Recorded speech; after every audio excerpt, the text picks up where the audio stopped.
Hello everyone, সবাই কেমন আছো? আশা করি সবাই খুব ভালো আছো। আমিও খুব ভালো আছি। আমি পূজা তোমাদের সাথে শেয়ার করতে চলে আসলাম আবার একটা নতুন মিনি ব্লগ। তো অনেক দিন হয়ে গেছে কোনো মাখামাখি কিছু খাওয়া হয় না, তাই আজ খুব খেতে ইচ্ছা করছিল। তাই চলে আসলাম আমাদের বাড়ির বাগানে। আর আমাদের বাড়িতে কিন্তু কুল গাছও আছে, তো মিষ্টি কুল টক কুল দুটোই আছে। তাই দেখো এখন গাছ নাড়িয়ে কিন্তু টক কুলগুলো পাড়া হচ্ছিল। তো এবছর না কুলের ফলনটা খুবই কম হয়েছে। তো যে কটা কুল হয়েছে সে কটাই অল্প কিছুটা পেরে সেটাই এখন মাখার জন্য ধুয়ে নিলাম। এই হচ্ছে আমাদের গাছের কুল, এখনো সেরকম পাকেনি। এই হচ্ছে গাছের ধনেপাতা, লঙ্কা, নুন, চিনি আর বিট লবণ।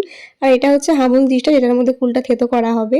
তো কে কে কুল মাখা খেতে ভালোবাসো অবশ্যই জানিও। এখন তো কুলের সিজন, এখন তো সবাই কুল মাখা খাচ্ছ আশা করি। আর এই হচ্ছে আমার আজকের ফুল টিম। আজকে কিন্তু আমার পুরনো মেম্বারও আছে, মানে আমার ছোট ননদ, ওর তো বিয়ে হয়ে গেছে, তবে ও এসেছে রিসেন্টলি। তাই কিন্তু আজকে ওকে আমাদের টিমে জয়েন করিয়ে নেওয়া হলো। যাই হোক, এখন দেখো হামুল দিশটার মধ্যে কুলটা দিয়ে থেতো করে নিয়েছিলাম, তারপরে লঙ্কা আর ধনেপাতাটাও থেতো করে নিয়ে নুন টুন দিয়ে মেখে নিলাম। আর ফাইনালি কিন্তু আমার কুল মাখা একেবারে কমপ্লিট। কার কার জিভে জল চলে আসলো জানাতে কেউ ভুলো না।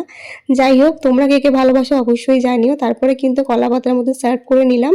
আর এই হচ্ছে আমার পুরো টিম আজকে কুল মাখা খাওয়ার। তো চলো আজকের মতন টাটা। আজকের ভিডিওটা কেমন লাগলো জানাতে কিন্তু কেউ ভুলো না। ভিডিও যদি তোমরা আরও দেখতে চাও তাহলে কিন্তু আমার চ্যানেলটা ফলো করতে কেউ ভুলো না। বাই সবাইকে, সবাই খুব ভালো থেকো।